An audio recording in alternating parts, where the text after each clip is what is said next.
Recently, there was a snippet of a story we did in 2018. It was about religious people in the United States, Christians specifically, who wanted to essentially enact more restrictive anti-abortion legislation.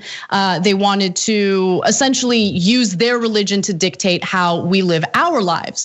Now, that snippet that went viral really confused me because I don't know why a video from November of 2018 would get all of this attention suddenly. And then I realized, oh, that's right. There's something big happening in Poland right now.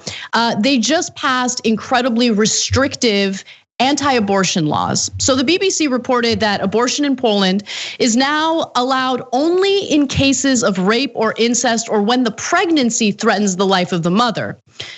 The ruling by the Constitutional Court found that a 1993 law allowing abortion in cases of severe and irreversible fetal abnormalities was unconstitutional.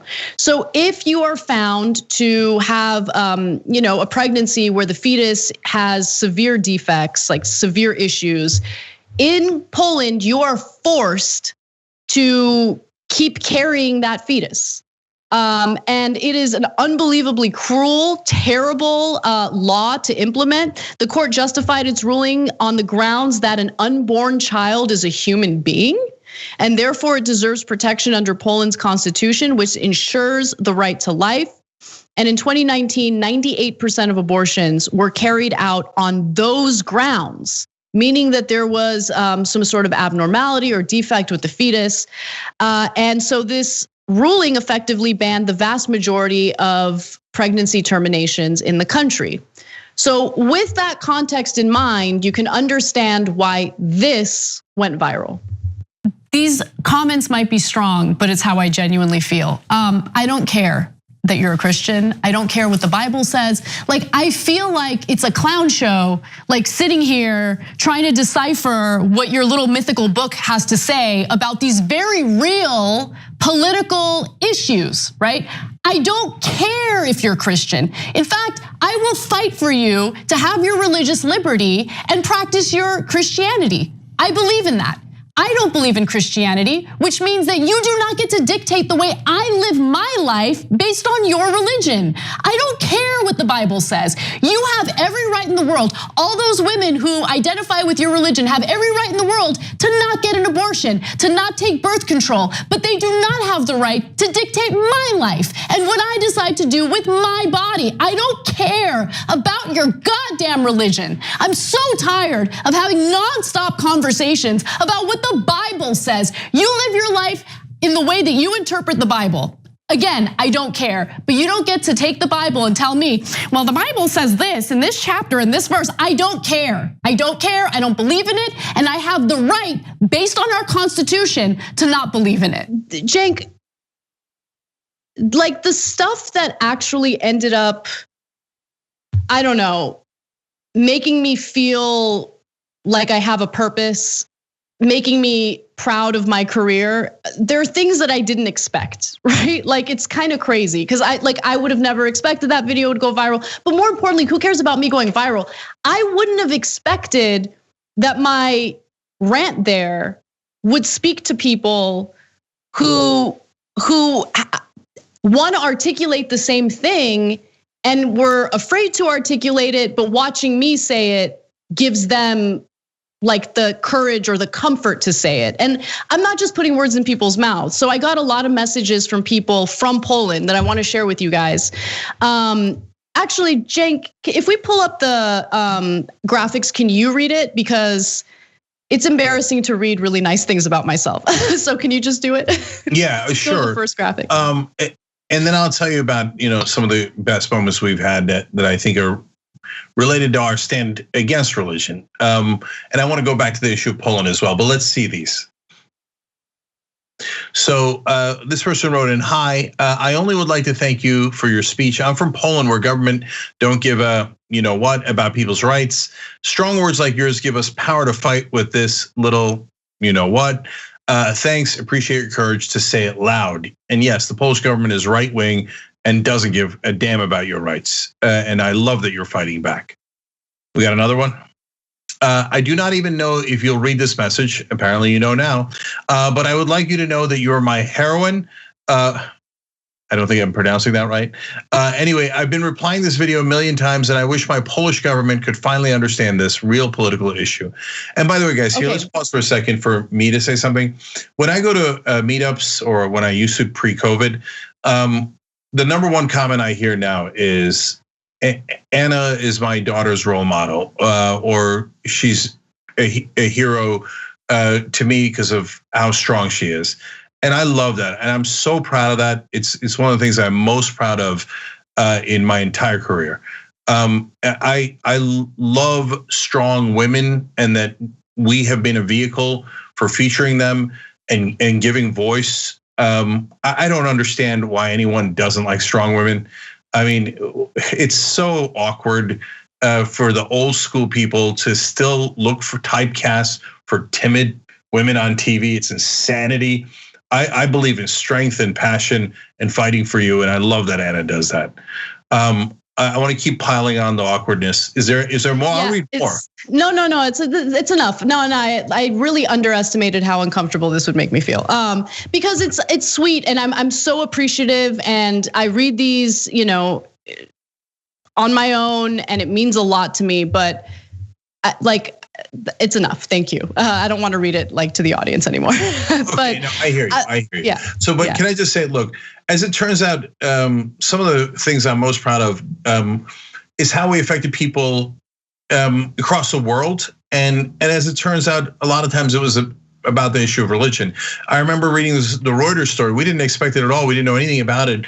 I'm just reading a random story about this 15-year-old Turkish kid in Germany who was considering going to join ISIS and had been radicalized. And then in the middle of the article it says, but he heard this broadcast from the Young Turks and realized that it was okay for him to be gay, and that God created him that way, and that he wouldn't create him that way and then hate him for it. And that changed his mind, and he came out instead of joining ISIS. Everything was worth it on that story alone, right? I remember I was once at the RNC, and a Kurdish reporter came up to me and said, "Oh, that's the famous Cenk Uygur." And I'm like, "Really? Tell others." Not sure anybody else knows that. He's like, "No, in Kurdistan, you're famous because after we retook one of the cities, you said we would be free forever now, and that we had stood up for ourselves." And that got broadcast all over Kurdish territory. I love that. I'm super proud of that. Relatively speaking to certainly what they have been in the past, Kurds are way more free. They fought for it. They have tremendous courage. And I love that we stand up for the powerless. So back to Poland though. So if you hear 98% of the abortions were done because of fetal deformations and abnormalities, you might be thinking, really? Or are people using that as an excuse? No, this is a very important thing. There's only 1,000 abortions that were allowed legally in Poland in this time period. There was 200,000 estimated abortions that were done illegally or outside of the country. So most of the abortions are already banned in Poland. So this was for people who actually had medical problems, and they even shut that down. And now to Anna's point, religious people have trouble understanding that we are not in your religion. We don't have to follow the rules of your religion. So Muslims make this mistake, fundamentalist Muslims do, when they say you're not allowed to draw the Prophet Muhammad. No, you're not allowed to draw the Prophet Muhammad. I'm allowed to draw anything I like because I'm not in your religion. I used to be in Islam. Islam is no worse than any other religion. It has wonderful parts about helping the poor and the needy, etc. It also has parts I don't agree with. That's why I left it. They're like, okay, now you have to follow the rules of the religion you left. No, I don't. That was the whole point of leaving it. And so then on Christianity, they're like, okay, us Christians wrongly believe that the Bible says that you should not have an abortion. Actually, the Bible is pro-abortion. Read Numbers, you'll see. But okay, whatever. That's their interpretation of their text. They're like, okay, so that's why you have to follow my religion. Wrong again, Bob. I don't. Especially in America, where we do not establish a religion. It's in our founding document. So just think about it this way, guys. What an amazing assumption of privilege for conservative Christians to say, you must all follow our religion. What an absurdity. I'm not in your religion. In a country you claim is free, I'm supposed to be bound by your interpretation of ancient mythology. That's obvious insanity. We just haven't been able to say that because our media doesn't have the courage to call out religious zealots. They always bow down. Oh, we have to be respectful, we have to be respectful. No, I don't have to be respectful of you telling me what to do with my life. That's not what we signed up for. My parents came here from Turkey. We came here for freedom. We came here because we have the ability to worship any religion or no religion. You don't get to come and then tell us, oh, now you're going to be ruled by a Christian theocracy. I'm not interested in America, in America, and I'm also not interested in that in Poland. And if you're in Poland, they're not even right about their religion. Read Numbers. The Bible is pro-abortion. That's an absolute fact.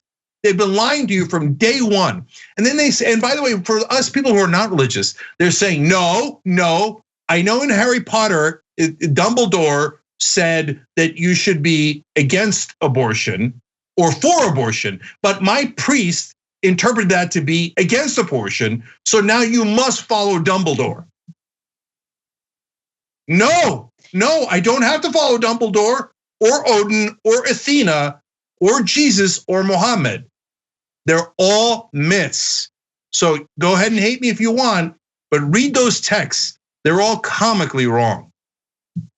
Okay, so now can I think it's important to shed some light on what was going through my mind when I went through that rant, because look, a huge part of it, of course, was the story we were covering.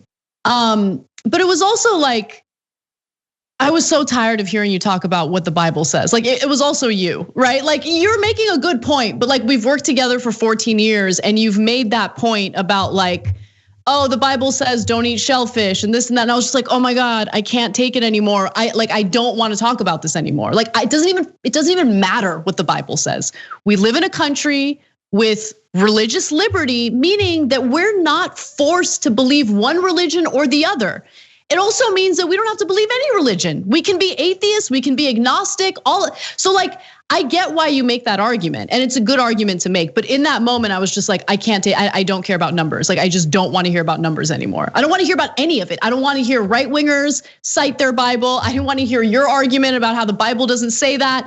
I just want everyone to understand we live in a country where the federal government is not allowed to force a specific religion down your throat. That's all that matters. So I know that they can't get this through their thick heads. But a lot of Asian cultures think that an abortion is like knee surgery. They think it's the most uninteresting medical procedure. They don't ascribe any morality to it at all, pro or con. So now we have the West saying we're so arrogant in our beliefs that even though the majority of the world does not agree with our beliefs, we're going to say that it's a moral issue and they must follow our version of morality. It's just, every part about it is insane. And I'm tired of coddling fundamentalists. So in a sense, of course you're right. What difference does it make if Zeus, had sex with a duck or a woman? He didn't have sex with any of them, or a swan, I think it was, right? It's so, but especially in America, if you think we should follow your religion, you miss the whole point of the country. Thanks for watching The Young Turks, really appreciate it. Another way to show support is through YouTube memberships. You'll get to interact with us more. There's live chat emojis, badges. You've got emojis of me, Anna, John, JR. So those are super fun. But you also get playback of our exclusive member-only shows and specials right after they air. So all of that, all you gotta do is click that join button right underneath the video. Thank you.